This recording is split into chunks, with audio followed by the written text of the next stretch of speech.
Parshas Korach. This week's Parsha describes Korach's rebellion against Moshe in the wilderness. The first verse describes who's involved. It's Korach, who happens to be the son of Yitzhar, who was the son of Kahas, the son of Levi. Very illustrious chain of ancestry. And then you have members of the tribe of Reuven. And what was their challenge? So they rose up by Akumu Lifnei Moshe. They rose up against Moshe together with 250 co-conspirators, 250 other men. Important. By Kohalu Moshe, V'ala Aharon. And they collected against Moshe and Aaron. V'amru alehem, and they said, implicitly, Korach and his band of rebels said to Moshe and Aaron, Rav lochem, you have enough here. The entire nation is holy, and Hashem is among them. And why should you be the leaders? Why should you be above everybody else? So there's a challenge to Moshe. Exactly what it is, we're going to talk a little bit about. And I'd like to focus on this next verse. It's relatively small. It only has 5 words. It's among the shorter psukim, shorter verses in the Torah. Vayishma Moshe, vayipol apanav. Moshe heard, and he fell on his face. Then it continues. It says, Vaydaber Korach el kol hadosa limor, and then he speaks to Korach. So what is it in this verse? What does this verse communicate to us? First of all, Vayishma Moshe, Moshe heard, vayipol apanav, and he fell on his face. What did he hear? And what's important about his falling on his face? So presumably he heard what was just said. Why should you challenge? Why should you rule? It was the challenge to his rule. Why should you rule over a people who is equally holy? Everybody's holy. So there are another way to look at this is, what would we lose at all in terms of meaning if we didn't have this verse? If it says, and why should you be above everybody? And then could have skipped the verse Daled 4 and Vaydaber Korach. And Moshe responds to Korach and he says, tomorrow morning we're going to see who God chose. Vayishma Moshe vayipol apanav. Moshe heard and he fell on his face. What did he hear? So there are 2 parts. What did he hear and why the falling on the face?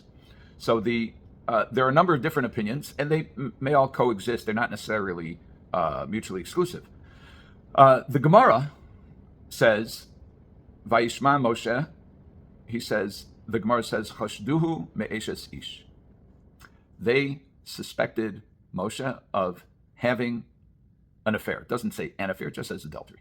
Eshes ish, married woman, that's an allusion to having had a relationship with somebody who was married to someone other than him. This is wild. What else do the Meforshim say? That's the Gemara that says that, and it quotes sources.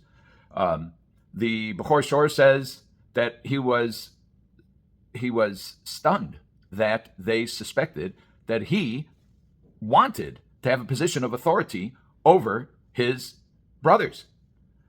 The Abarbanel sees a different implication in the word Vayishma. It just means that he waited until they were finished before he responded. And then the Abarbanel adds that Moshe actually, when the verse says Vayishma, he heard, it doesn't simply mean he heard the words that they said, but he understood what it is that they were complaining about. And he said there are actually 3 things. Number 1, Korach wanted to be Kohen Gadol.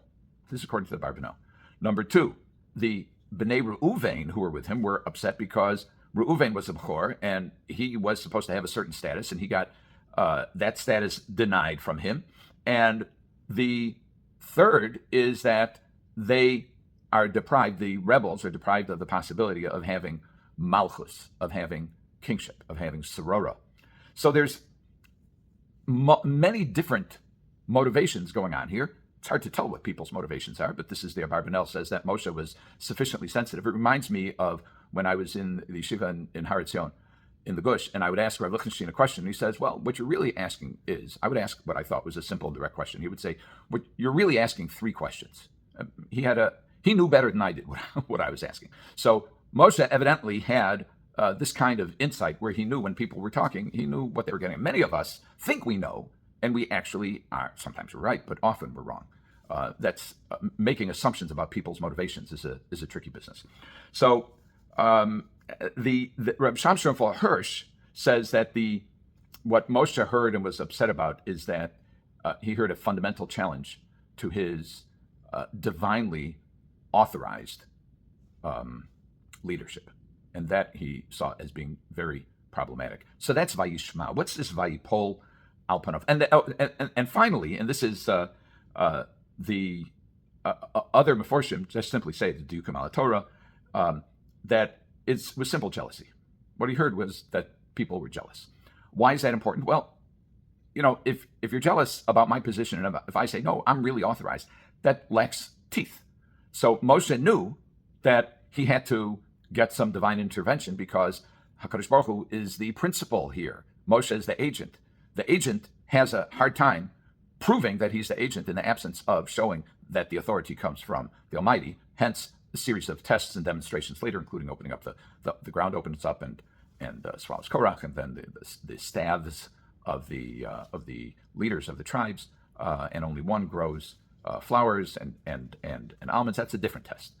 Those are all tests that show that from above, they're divine in their nature, that Moshe indeed was the appropriate king. But what's this nefilas apayim vayipol panov? So Rashi says that he fell on his face because he was out of bullets. He just had nothing to do. This is the fourth time. You have the egel, the golden calf. You have the Misonim where they're complaining, and then lastly you have the Meraglim, the spies. And each time that they stepped out of line, Moshe prayed in their defense. This time he was just chaser onim. He felt like he had nothing, or as Rashi says, nisrashlu yadav. His hands were weakened. He didn't have anything left, and he just fell. It reminds me of the time that my chaver Leo Krieger called me. I remember I was at parent-teachers orientation at Ari Crown for one of my children, and Leo called me to tell me that our former roommate when we were in yeshiva, Harav Dr. David Applebaum, was killed in a terrorist attack, and I couldn't stand. I found myself just slumping to the ground. I just literally couldn't hold myself up. We might see in Moshe's response this draining of his kochos, of his capabilities, of his strength. So that's one possibility, that he just didn't have anything to respond, and he just collapsed. Rabbi Shamshon Fall Hirsch says the rationale that I said earlier, which is that he realized that only Hashem could demonstrate that Moshe was the actual shliach. You have the Bechor Shor, who says that Moshe was embarrassed, that they suspected him of ulterior motives. The Abarbanel says something similar, that he's embarrassed, that his nevuah, after all, it's Moshe Rabbeinu who's doing all the talking on behalf of the Almighty, and now his position is being challenged, his authority is being challenged. That is derivatively a challenge against everything that's been said in God's name up until now. Now, interesting, the Rashbam, who is a grandson of Rashi, he differs with Rashi, and he says, in fact, that Moshe was falling and to pray. So this was a prayer, although we don't hear it, and it's not recorded, but he says that's what he's doing, and Rabbeinu Bechaya seems to agree with that as well. The Oznayim Latorah, Rav Sorotskin, he says what was particularly challenging to Moshe that we see here, which is, he says Moshe had confidence in his Shevet. He had confidence in Levi. B'nai Levi were the ones who withstood the challenge of the Egel, and they did not participate, and they were prepared to defend God's honor. And he thought he was good with Levi. Levi wasn't going to step out of line. And now all of a sudden you have Korach, Ben Yitzhar, Ben Kas, Ben Levi. And now even Levi is involved in this. He was distraught. And that's why he says, Shimuna B'nai Levi. He says, listen to me, you're B'nai Levi. You shouldn't be acting like this. You get it. You're spiritually more sensitive than the rest of Klal Yisrael. Why are you doing this? There's the Shaarei Aharon, in discussing this, talks about there are different motivations or different factors involved in nefilas apayim. We know nefilas apayim, which is falling on the face, literally. We know that from davening. We call it a part of tachnun, and where we say, "Vayomer David, oh God, sarli ma'od." David said to Gad, "I'm very troubled," etc. And we know nefilas apayim from there. And the Shaarei Aharon says that there are three themes in the act of nefilas apayim. The act of nefilas apayim is leaning over and covering one's face. The Mishna B'rurah points out that it should be done when we say tachnun.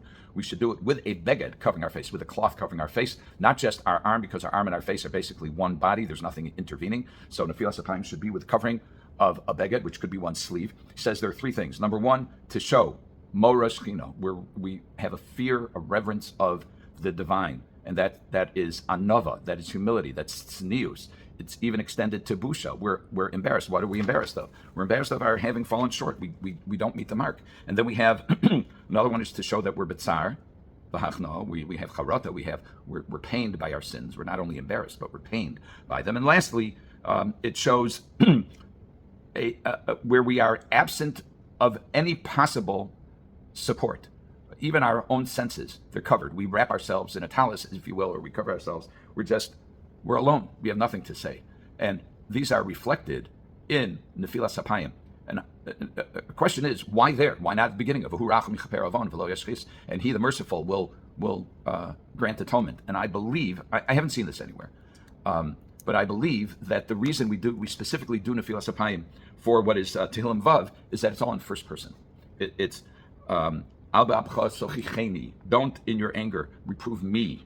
In your anger, don't afflict me. It's all first person. And we say all the other davening we do in plural. We call out. There's strength in numbers. If we're with the rest of the tzibur, okay, the rest of the congregation. But here, it's me on my own facing God and telling him about my shortcomings. For that, I have to cover my face. Have a good chance.